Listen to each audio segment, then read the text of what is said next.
네, 여러분 안녕하십니까. 2월 10일 화요일 아침 매일 성경 목사 함께 나누겠습니다. 오늘은 요한복음 11장 끝부분인데요. 47절에서 57절까지 말씀을 함께 살펴보겠습니다. 제가 앞부분을 읽습니다. 이에 대제사장들과 바리새인들이 공회를 모으고 이르되 이 사람이 많은 표적을 행하니 우리가 어떻게 하겠느냐. 만일 그를 이대로 두면 모든 사람이 그를 믿을 것이요 그리고 로마인들이 와서 우리 땅과 민족을 빼앗아가리라 하니 그 중에 한 사람 그의 대제사장인 가야바가 그들에게 말하되 너희가 아무것도 알지 못하는도다. 한 사람이 백성을 위하여 죽어서 온 민족이 망하지 않게 되는 것이 너희에게 유익한 줄 생각하지 아니하는도다. 아멘. 오늘 본문의 내용을 중심으로 공존이라는 제목으로 말씀을 증가하겠습니다. 제가 오늘 이렇게 제목을 잡은 것은 예수님의 그 사역과 삶에 있어서 항상 공존하는 것이 있었습니다. 그것은 악의 계략과 하나님의 구원의 계획이 동시에 진행되는 것들을 자주 보게 됩니다. 악한 자들과 또 사탄은 예수를 오늘 또 죽이려고 꾀하고 있지만 그것은 곧 예수님이 스스로 십자가의 길을 가시고 부활하셔서 구원의 예비된 길, 하나님의 구원의 길을 걸어가는 그 통로일 뿐이라는 사실을 알게 됩니다. 그래서 악인들의 그 악한 계략과 하나님의 구원 계획이 공존하고 있다는 것을 보여주고 있습니다. 그래서 같이 있는 거예요. 마치 동전의 양면처럼 우리가 볼 때는 이 육체적인 눈으로 볼 때는 이 종교 지도자들과 나중에 빌라도를 통해 예수를 죽인 것으로 그렇게 바라보지만 예수님이 스스로 말씀하시기를 나는 스스로 버릴 권세도 있고 스스로 찾을 권세도 있다. 즉 목숨을 스스로 우리를 위해 내어 주시고 또 스스로 부활을 하신 것이죠. 그래서 이 모든 것이 하나님의 계획 속에 그들은 도구로 사용되어졌을 뿐이라는 것을 성경 전체를 통해 알게 됩니다. 사랑하는 여러분, 우리의 삶도 마찬가지입니다. 죽음은 멀리 있지 않고 삶과 함께 한 묶음입니다. 삶과 죽음은 나뉘어지는 것이 아니라 함께 가는 것이죠. 그래서 우리는 이 땅에 살아 있다는 것은 반대로 보면 죽음을 향해 가고 있다는 것과 공존하고 있는 것입니다. 그래서 우리는 어느 날, 어느 시, 어느 때에 우리는 태어날 것을 작정하고 난 것이 아닌 것처럼 하나님의 부르심과 또 하늘나라로 우리의 영이 가는 것도 완전히 다른 내용이죠. 그래서 우리가 나는 오늘 살아있구나. 이 말은 뭐죠? 반대로 보면 우리는 언제든지 이 죽음을 맞이할 수 있구나. 이 말과 또 동일한 말입니다. 그래서 기독교에서 이 죽음이란 것은 부정의 단어가 아니라는 것도 또한 우리는 그리스도 안에서 재해석되어야 되는 부분이죠. 죽음이란 것은 다시 살아남을 전제하고 또 영원히 사는 것을 전제하는 것이 우리의 가르침이고 예수 그리스도의 모범을 보이신 그 길입니다. 그래서 우리는 두려워할 것도 없고 무시할 것도 없고 오늘을 살듯이 하루하루 살아가면 되는 겁니다. 그 속에 공존하는 것이죠. 그래서 오늘 또 누군가는 태어나고 누군가는 죽음을 향해 생을 끝내고 이런 것들이 이 세상에 공존하듯이 예수님은 악의 계략 속에서 악의 계략에 넘어가서 나중에 돌아가시는 것이 아니라 하나님의 구원의 계획과 예언이 성취되고 있는 현장이라는 사실을 우리는 동시에 두 세계를 볼 수 있어야 하는 것입니다. 그래서 나사로를 살리고 난 이후에 종교 지도자들은 공식적으로 예수님을 죽이기로 오늘 결의합니다. 그래서 이스라엘은 그 당시 사내들인 공의회, 오늘날로 보면 우리 국회에서 법을 만들듯이 거기는 정치 종교가 하나가 된 세계이기 때문에 사내들인 공의회가 최고 의결 기구였습니다. 거기서 공식적으로 종교 지도자들이 모여서 예수님을 죽이기로 결의합니다.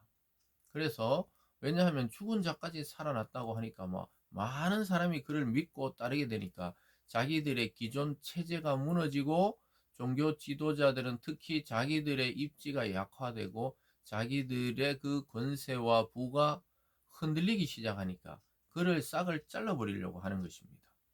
53절에 보면요. 이날부터 그들이 예수를 죽이려고 모의하니라. 아주 놀랍게도 예수님이 나사로를 살리고 생명을 주시고 사람들에게 기적을 베푸시고 구원을 베푸시고 생명 사역에 집중할 때 그들은 모여서 예수를 죽이려고 모의하고 또 회의하고 있었던 것입니다. 어떻게 하면 죽일까? 예수는 어떻게 하면 살릴까? 굉장히 상반된 것이죠.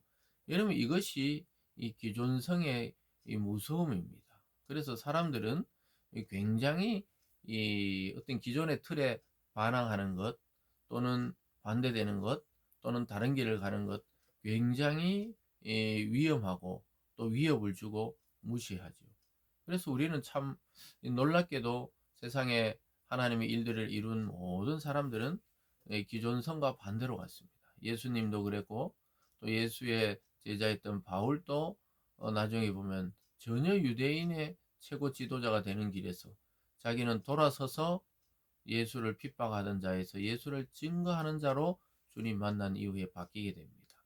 굉장한 핍박이 있었어요. 어딜 가도 그를 싫어하고 또 그를 죽이려고 하고 실제 돌로 쳐서 죽이기도 하고 뭐 이런 일들이 계속 일어나는 것들을 보게 됩니다.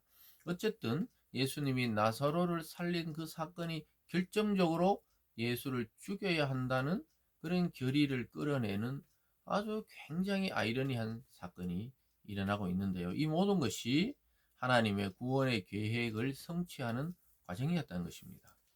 앞으로 돌아가서 이제 공회를 엽니다. 47절에 이에 대제사장들과 바리새인들이 공회를 모으고 이르되 이 사람이 많은 표정을 행하니 우리가 어떻게 하겠느냐. 지금 의논하죠. 만일 그를 이대로 두면 그 모든 사람이 그를 믿을 것이요. 또 그를 왕으로 추대했다 그래서 로마인들이 와서 우리 땅과 민족을 막 다시 또 더 억압하고 빼앗아갈 것이다. 그러니까 대제사장 가야바가 나서서 조용히 이야기하죠. 한 사람이 백성을 위하여 죽어서 온 민족이 망하지 않게 되는 것이 너에게 유익한 줄 모르느냐? 이렇게 이야기하는 모습을 보게 됩니다.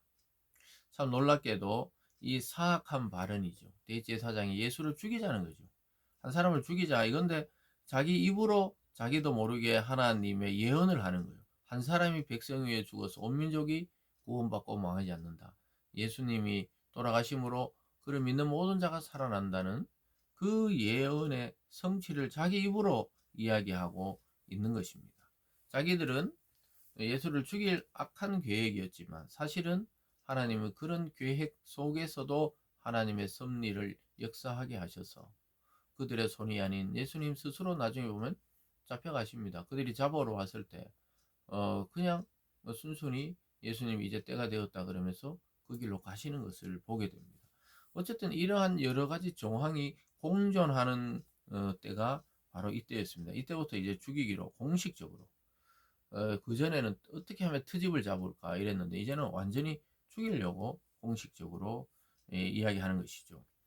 계속 51절과 52절에 보면요. 이 말은 스스로 함이 아니요 그의 대제사장이므로 예수께서 그 민족을 위하시고 또 민족만 위할 뿐 아니라 흩어진 하나님의 자녀를 모아 하나가 되게 하기 위하여 죽으실 것을 미리 말함이러라.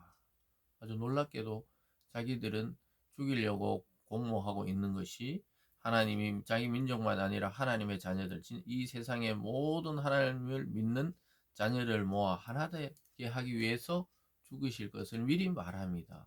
이것이 긍정의 예언으로 바뀌어버리는 거예요. 그러니까 이게 자기들은 모르고 하는 일들인데 알고 보면 하나님의 일들이 이루어지고 있다는 사실을 오늘 본문을 통해 알게 됩니다. 어쨌든 이러한 사실 때문에 예수님은 그 자리에서 이제 피하시고 은신하시고 피신하시는 모습을 보게 됩니다. 아직 하나님의 때가 안 되었기 때문이죠.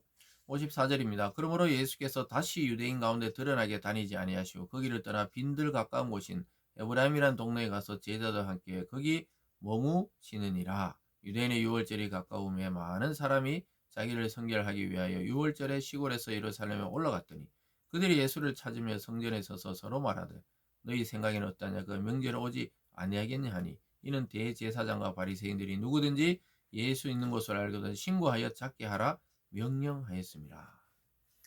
예수님은 빈들 가까운 에브라임 지역의 그 동네에 가서 제자들 함께 잠시 피해 계십니다. 아직 자기의 때가 이르지 아니했기 때문이죠. 그러나 사람들은 또 6월절이 되면서 많은 사람이 예루살렘에 모여 있으면서 그가 나타날까 안 나타날까? 왜냐하면 그 잡아다가 신고해서 포상을 받으려고 그런 이야기들을 하는 것이죠. 근데 예수님은 일단은 피해 있는 것을 보게 됩니다. 악인의 계략조차 하나님은 하나님의 구원과 하나님의 때에 이루어지는 일들로 사용하시는 것을 보게 됩니다. 오늘 저와 여러분의 삶 가운데 공존하고 있는 악한 이 사단의 계략과 하나님의 구원의 계획들이 우리 속에도 공존하고 있다는 사실입니다. 그래서 우리는 염려할 것이 아니고 우리 주님을 따르며 하나님 말씀대로 살아서 순종하면 하나님의 일이 이루어진다는 사실을 깨닫게 되기를 바랍니다. 기도하겠습니다. 사랑의 하나님 아버지, 삶과 죽음이 공존하는 이 세상 속에 우리는 살아가고 있습니다. 주님의 이 모든 행적이 자기들 뜻대로 돌아가는 것 같았지만 하나님의 구원의 계획대로 모든 계획이 돌아가듯이 우리를 향하신 하나님의 계획도 정확한 시기에 정확한 때에 하나님의 뜻대로 이루어지고 있음을 확신하며 나아가는 우리들이 되게 하여 주시옵소서. 감사드리며 예수님 이름으로 기도드리옵나이다. 아멘.